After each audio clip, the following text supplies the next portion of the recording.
I'm Rolf Rosenkrantz, and I'm here in Washington, D.C. with Kaakpema, Yelpaala, the founder and CEO of Access.mobile. Thanks so much for being with us. Thanks for having me. So you just won a big award, a big grant from Microsoft. Tell us a little bit about it, and what are you trying to do?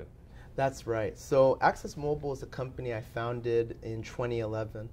And the reason why I founded Access.mobile is because I saw a big opportunity using mobile telecommunications infrastructure to offer technology and services for small and medium enterprises in Africa.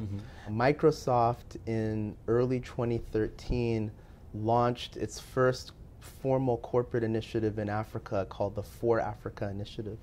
And that program is looking to expand the role of technology and software-driven innovation across Africa.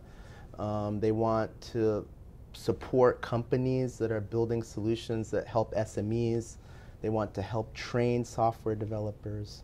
And they want to see more activity in that market around their Windows Phone.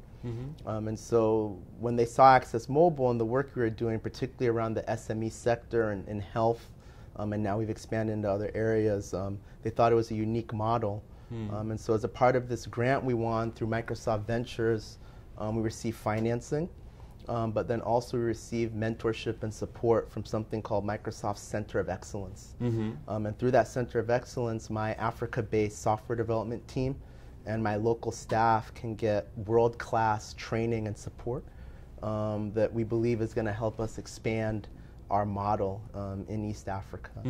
And a lot of entrepreneurs, a lot of IT people that have a good idea probably want to get funding from an organization like Microsoft.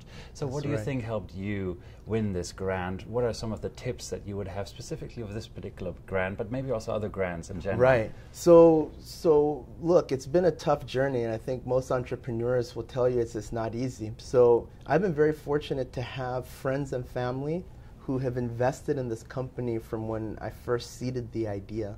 And basically it's through those small investments from friends and family, and then our first contract, which was generated some revenue for us in 2012, that we were able to at least get started, because the hardest thing is trying to figure out how do you start and really prove your case, particularly if you're trying to do something different, something that we might even call innovative. Starting can be hard. So fortunately, I've had a lot of supporters, been able to expand and have a great team. And we really invested in making the case with our first projects. And once we had shown our model, then people started to take notice and say, well, okay, maybe this can actually work. Maybe I should pay a little closer attention. And it gave us the opportunity to continue to tell our story and push forward. And in that grant application, do you have any specific advice for what to hone in on there?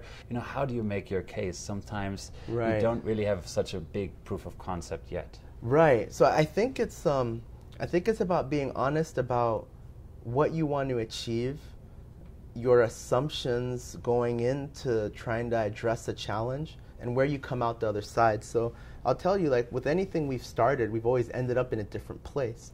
But the process we use is pretty rigorous, and everyone in our team, we kind of set a tone of humility and of everybody acknowledging everyone's ideas and assumptions and saying, well, you know, there's only so much you can plan in terms of going in with a new idea. But what you have to be open to, in our opinion, is seeing that things are going to be different and not getting locked into a pathway just because it's something you thought was the right thing, but actually being nimble and being able to adapt. And I think if you can be very clear with people that you want to get resources from about where you started, what your assumptions were, what you did, what you learned, where you ended up, and they could see that rigor of process and thought, and then you have a good plan going forward from there, I think it's possible to convince people to buy into maybe sometimes what might be unconventional ideas.